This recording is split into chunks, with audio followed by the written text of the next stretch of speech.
Bursa Putra.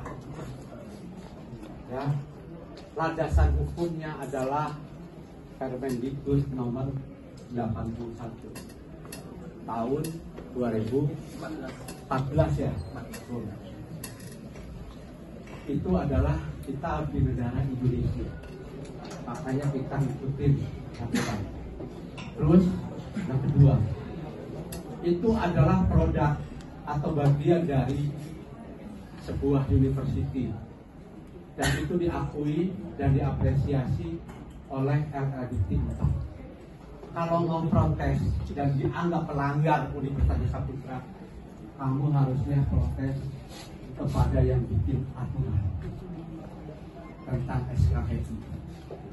Justru kalau nggak ada SKPI, malah Saputra tidak menjalankan pendidikan yang benar. Lalu SKPI itu, kamu sering buka ini enggak, apa namanya, idenya Saputra. Kenapa Trisakti datang ke Saputra, Universitas Esa Unggul datang ke Saputra, dari FISIP Unpad datang ke Saputra? Semua mengatakan mengapresiasi Saputra karena apa?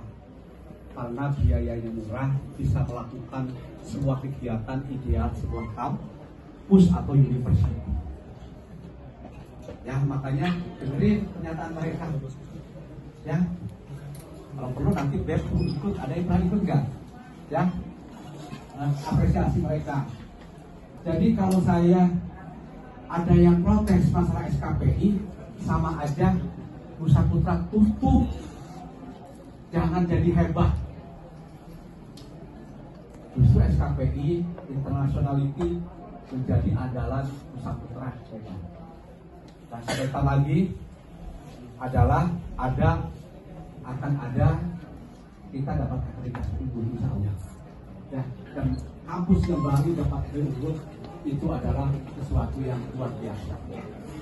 Jadi kalau diprotes, kemarin ada yang saudara saya, ini cerita saudara saya, boleh kan ya? Saya cerita saudara.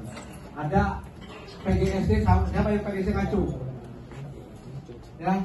Ya PGSD. Ada saudara saya, ya, cara mau lulus, dia bilang ke saya, karena saya mamang ya, mang, katanya, kenapa sih kayak gini? Gini, kenapa saya harus ada sertifikasi pramuka? Saya nggak mau jual beli ijazah. Kalau mau kaya, jual beli ijazah saja. Dan banyak kampus seperti itu. Oknum kampus. Saya nggak mau lulusan PGSD nggak bisa pramuka. Saya nggak mau anak lulusan PGSD nggak bisa nyanyi budayanya daerahnya. Makanya itu adalah standarisasi.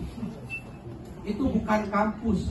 Makanya di situ pun saya bilang, ya, anak saya juga ada yang ada anak mahasiswa, ya, anak saya itu murid dari SMP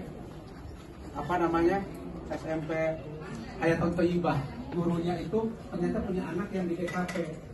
Dia protes, katanya bukan protes, ngomong saya langsung, Pak, kalau pingin gratis bisa, tinggal ikutin aja yang dikasih ke universitas, itu gratis semua, itu banyak juga.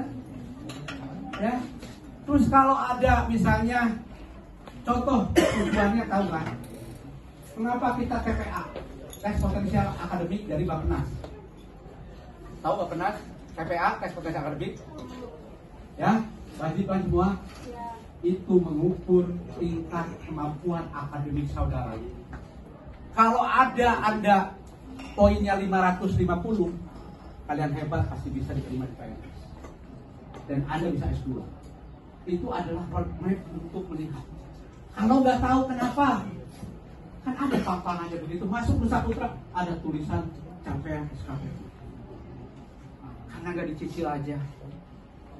Itu problem. Dan saya bilang itu nggak bisa dirilisasi. Sama aja Nusa Putra nggak boleh maju. Ya pilih kampus yang lain saja. Saya bilang. Kalau nggak mau melalui, karena itu adalah justru keunggulan Nusa Putra. Jadi nggak ada negosiasi lagi. Kalau mau protes, saya akan patuh kepada negara yang memprotes, tidak boleh. Ya, SKPI nggak boleh, misalnya Nusa Putra, ya saya akan patuh karena kita di negara Indonesia. Ya, tapi saya mau tanya sekali lagi, teman-teman masuk Nusa Putra itu dipaksa atau terpaksa? Jawab yang jujur. Ya, Pak. Hah? Saya jawab. Ya. Saya masuk Nusa Putra itu dikarenakan salah satunya itu katanya murah, Pak.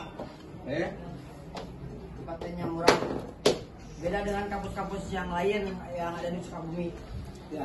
Yang pada akhirnya ketika di dalam ternyata masih banyak pembayaran-pembayaran yang lainnya. Itu kan, Pak. Bahkan SKPI yang sangat memberatkan dengan harganya.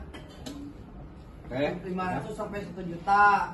Kan kalau dilihat dari beberapa atau di undang-undang hanya beberapa saja, tidak harus 14 gitu SKPI. Dan bahkan dilihat di sini pun SKPI itu untuk memperkembangkan diri, itu kan Pak, keilmuan. Sementara SKPI dilaksanakan serentak dalam 1 hari. Apakah mahasiswa bisa dalam 1 hari menyerap hal tersebut? Boleh saya jawab? Enggak, Pak. Begini, tadi kan udah murah. Tahu? SKPI, kalau kamu merasa rugi, ya, kamu gak mau, ya, pengen gratis, kamu ke Bapeda saja CPA-nya. Gak pernah situ lebih mahal. Kalau ada yang di sini lebih murah, saya gandeng kita.